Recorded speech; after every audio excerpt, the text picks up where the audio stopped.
Good evening. Today is September the 29th in the year 2021. 122 years ago on this very day, on September the 29th in the year 1899, a woman by the name of Agnes Bings was savagely, brutally murdered on her walk home from her Store Street bakery to Esquimalt, where she lived with her 10-year-old son and her husband. Agnes Bings was a business owner. She ran a bakery on Store Street along with her brother, William Jordan. Here's a picture of the bakery. The old location, the location of her bakery. It's today where Paboom Home Imports is. I'm 90% certain of this, based on the research and stuff I've done over the years. I first heard about Agnes Bings about 4 years ago when I started researching for a Ross Bay Cemetery walking tour. And since then, the story has captivated me, just from a writer's perspective and a history perspective and a familial perspective, and more, and we'll talk more about that later. But so here where Paboom is today, this is where her bakery was, which she ran a lot. And if you can, this area here, this is Pandora and Store Street here. So this is right downtown Victoria by the Janion building, with the Johnson Street Bridge is over here. So it was she left between 7 and 8 o'clock in the evening on September the 29th. It was dark out, it was rainy out, much like it is today and this week. She crossed over the bridge, which at the time obviously looked very different.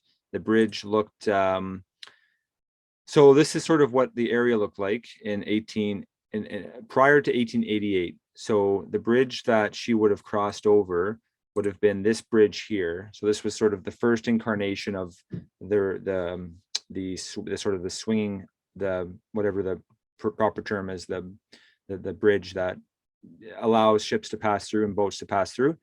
Manual swing bridge. There we are. So this was used from 1888 to 1923. So this would have been the bridge that Agnes Bings crossed on her walk home. She lived in Esquimalt with her 10-year-old son, Arthur Bings, and her husband, John Bings, who was listed as an invalid in the newspaper write-ups. John Bings was 20 years her senior. Agnes Bings was 44 at the time of her murder. So John Bings would have been in his 60s. And he had suffered a stroke several years prior, which motivated and pushed Agnes Bings to become the family's sole breadwinner. So Agnes Bings is at work. It's a Friday night, September the 29th in the year 1899. And she's got a bunch of parcels to carry home. And she asked her brother, William Jordan, with whom she ran the bakery, to help her. And he said that he would just have to head back to the store anyway. So it wasn't really worth him making the trek all the way over to Esquimalt and then back again. So Agnes Bings made the walk by herself, and that was unfortunately a fatal decision. So she walked across the Johnson Street Bridge, which again at the time looked like this. And where we have the Songhees walkway today, that part of town was still very much used by the Songhees people. And so it's classified, listed as a quote unquote Indian reserve in the newspaper articles. So I'll start reading the article without further ado here. This is from Sunday, October 1st, 1899. So 2 days after the murder has happened. The title of the article is An Awful Murder. Mrs. John Bing. You'll note that her name is often spelled Bing in many of the newspaper reports, but the actual name is in fact Bings. Her maiden name was Schmidt, Schmitt, and as Mrs. Agnes Bings was a native of Germany, which I believe would have been Prussia at the time. So Mrs. John Bing cruelly done to death on the Indian Reserve. Her body found below the railway embankment yesterday morning, strangled, disemboweled, and mutilated by some unknown fiend. Demented man under detention, but hardly suspected of the crime. The police of the city and province have a crime to unravel that for fiendishness and mysteriousness has seldom been equaled in this part of the world. On Friday evening between 7 and 8 o'clock, a woman was cruelly murdered on a well-traveled thoroughfare and within a few yards of occupied houses, and not until 12 hours later was her body found, so that the murderer had lots of time to cover up his tracks and get well away from the scene of his crime.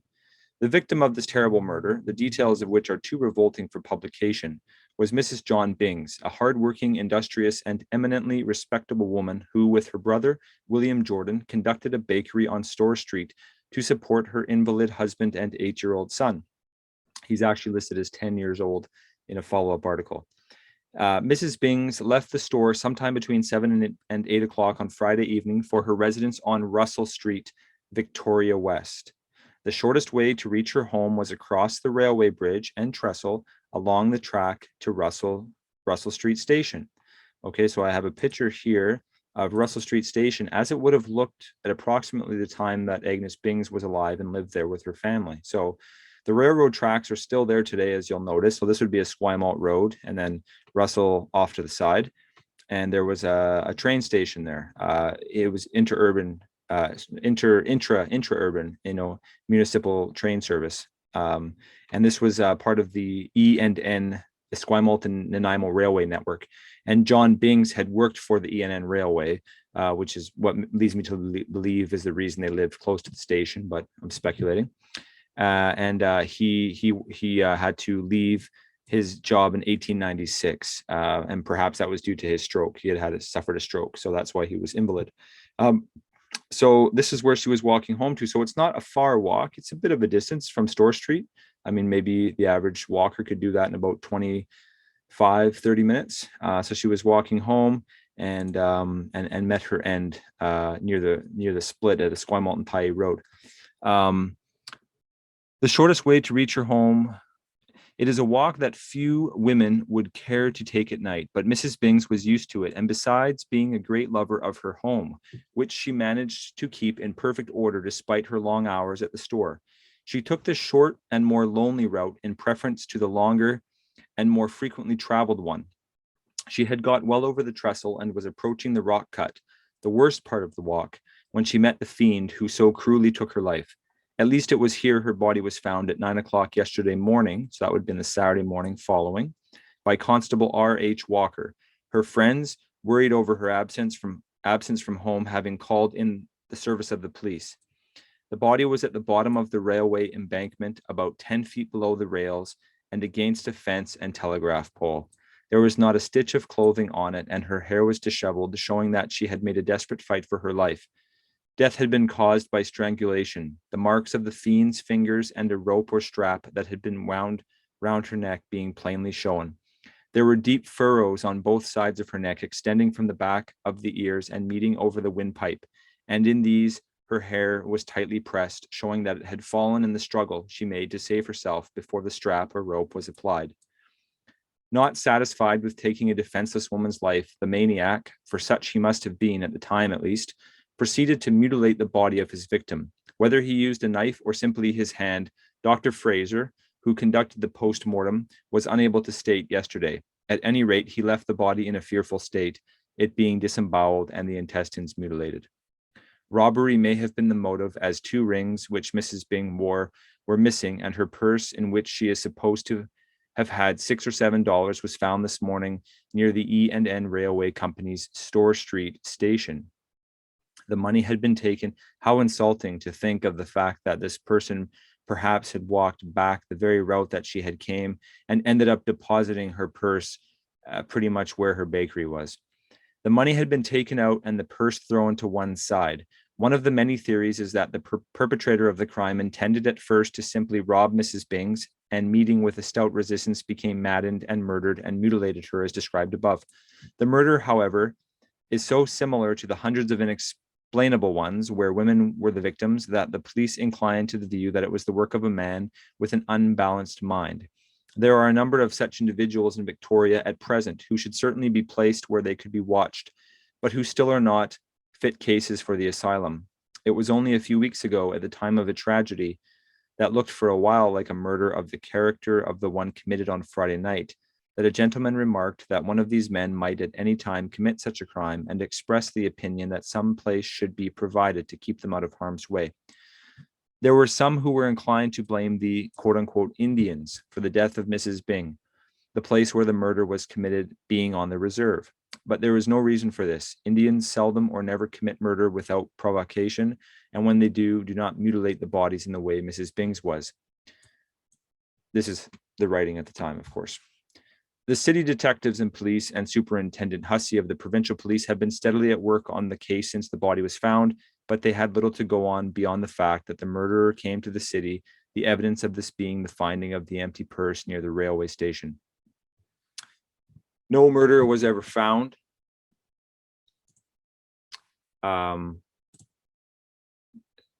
There were articles at the time, perhaps, and at least more in the more modern times, that suggest that Jack the Ripper himself may have stopped off in Victoria, as the murder and the murder victim was seen to be so similar to the Jack the Ripper murders that had taken place in London around that time.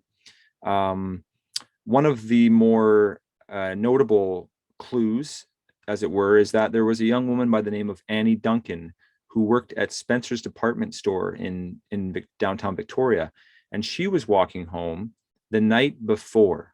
So this would have been Thursday, September 28th, and probably about at the same time. It was getting to be evening, so maybe around 5 or 6 o'clock.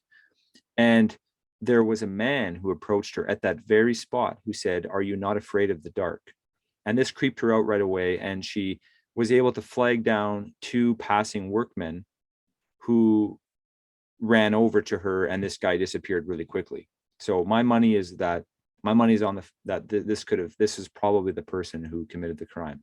I don't know if there's any information at the Victoria Police Archives from like a witness statement, or if there was a description of this individual.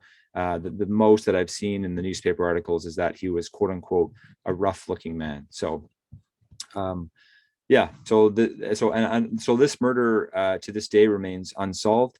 And that's very tragic. The family, the poor son, who was 10 years old at the time, Arthur Bings, obviously would have been devastated. He, in fact, had to identify his mother's body at the morgue, as perhaps because his father was not able to walk over there to make the trip. So at 10 years old, he had to identify his murdered mother's body and her purse.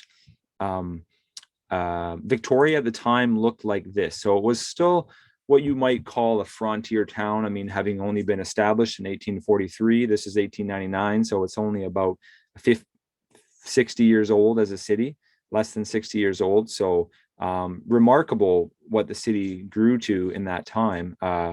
And so it brought folks from all over, Agnes herself being an example, having come from Germany, or Prussia.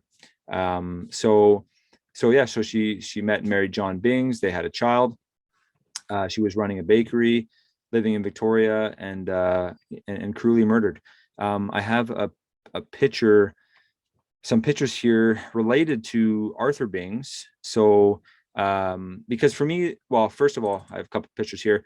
Detective Purdue on the right here. This was one of the detectives assigned to the case. Okay, just that picture there for historical reference. What other images do I have? There was a $500 reward put out. A $500 reward put out for her for tips and such. But again, nothing ever came of it. What other articles do we have? This is the bridges. This here. So this picture here is a picture of Edward Ted Bings. He was the son of Arthur Bings, therefore the grandson of the late Agnes Bings. So I have never found a picture of Agnes Bings, and I don't believe there are any in any of the books or newspaper articles. If someone does have one or find one, please do let me know, or send it to me. It'd be great to see.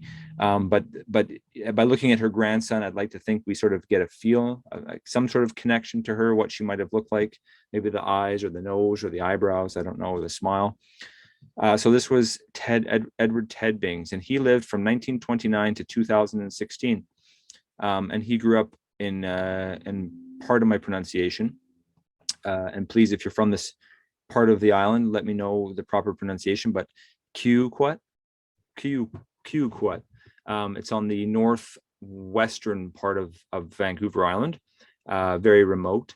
And so Arthur ended up relocating there in about the 1930s with his wife Ingeborg Alwina Dohlmann, who was from Germany, from Hamburg, and I thought that was interesting, in the sense that perhaps, having had that connection with his mother, brief connection for his first 10 years of his life, when he was in his 30s, meeting and marrying Ingeborg, who was a school teacher on Salt Spring Island, and sort of maybe to have that German connection, sort of, because I can't imagine for a 10-year-old child having his mother cruelly taken from his life like that, and sort of, yearning and wanting some sort of connection to her. So perhaps he, when he met a German gal named Ingeborg, it was sort of, that was sort of an homage to his marrying a German gal, would be an homage to his mother or something. But a couple articles, so the British Colonist, I should say, is a fantastic resource for anyone interested in local history. This is a collaboration between the Times Colonist and the University of Victoria libraries. And so you just go to britishcolonist.ca, and this is 100% free. There is no paywall, and you can browse by date. You can browse by keyword search. So for instance, if we type in Agnes Bings, right, there is a great write-up here from 1973, which is written by T.W. Patterson, who was a local historian and local author, the late T.W. Patterson. But here is a very good description and write-up, a 2-pager in the Times Colonist from 1973. So great resource here if you're interested. And so I like to do sort of, research beyond the story, right? So Arthur Bings was her son. And if you search for Arthur Bings, there are articles about Arthur Bings here in 1899, October 3rd, so just a few days after the murder, the 10-year-old. And if you click on that, you can read all about what that said. But I found a couple little bits here. One was from 1895, so 4 years prior. He was in school. These are some sort of school awards that are given out, and he was awarded here, as you can see at the bottom, Arthur Bings prize list, diligence and tidiness. So I'm sure he made his mother very proud, his German mother very proud, if I can go with the stereotype there, for being tidy and diligent. And so that was 4 years before Agnes Bings's murder. And then I think he must have moved to Salt Spring Island, because that's where he met Ingeborg in the 1920s. And I believe they were married in 1928, a year or so before, less than a year, I guess, before Ted Bings was born. But there he won in the year 1922 at the second annual Fulford Harbor Fair. And I'd be curious to know if this fall fair still takes place, the Fulford Harbor Fair. But this was the second annual, and he won first prize for the best sheaf of oats. So he's still very much around, but if his father was in his mid-60s when his mother was murdered, by the time Arthur Bings was 30, I believe his father was gone as well. So, as a relatively young man, on his own, having lost his mother in tragic circumstances, and his father, being almost more of like a grandfather to him, sort of in terms of generational divide, he sort of just, I guess, took off. And I'm speculating here. This is the writer in me, but forgive me. And goes to Salt Spring Island and sort of somewhere outside of Victoria, because it would be so difficult to walk by that spot every time where your mother was murdered. I mean, he would have been shown the spot or seen the spot, and to see the people and the same neighbors who sort of, look at you sympathetically all the time, and, poor child. I mean, he must have heard all that kind of stuff. Just so to get away from Victoria was probably something he was wanting to do. So he was on Salt Spring Island in the 20s, and that's where he met Ingeborg. And you can actually, I found her obituary. So Ingeborg, so Arthur Bings, first of all, this is his death certificate from the archives, which you can find easily through a BC archives search. But the poor guy, I mean, he didn't live a very long life. He died at the age of 60, 63, which almost 64, which I suppose at that time was still a decent life, but I can't imagine, just when you have those moments in your life that just totally come out of nowhere and just rip everything to pieces, the feelings, the psychological effects for someone going into later life with that. And to think here, like, for instance, so his wife, I don't know if she was able to inform the medical authorities when they filled out this paperwork, because she did sign. She signed here. This is her signature right here. Name of father not known. Name of mother, maiden name of mother not known. So I almost feel like as though he just sort of, I don't know, did he ever tell his wife Ingeborg about his parents, about his mother? It's sort of one of those things that somebody could bury, especially if it happened in childhood, and just block it out and never want to think about it again. So it's possible, that his wife never even knew about what happened to his mother. So this is the human side of these stories beyond it being a newspaper article that I'm really fascinated in. So I encourage people to look into that if that also piques your interest. But last bit here, I have there was a very well written obituary for Ingeborg, which I found online. And this was read at her wake by Ted Bings, who was, again, the son of Arthur Bings and Ingeborg, and the grandson of Agnes Bings. So he wrote a very nice write-up here, and there's some stuff in here about Arthur. And so, yeah, so I do encourage folks to do some more research if you're interested at all. There are many articles about the murder, and it is a dark bit of Victoria's history. And but worth remembering and important to remember. So today is September the 29th in the year 2021, and it was exactly 122 years ago on this day, on this very evening, in fact, about 3 hours from now, that she was, her life was cruelly taken from her at the split, somewhere near the split at Esquimalt and Taillé Road.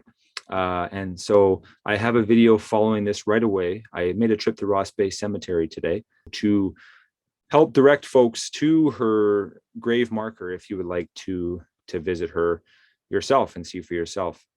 All right, so I said I was going to tell you where you can find Agnes Bings, and here we are at Ross Bay Cemetery. So it's this entrance right here. This is Stannard Street and Fairfield Road. So if you come in at this entrance here, you're just going to walk just a little ways in here.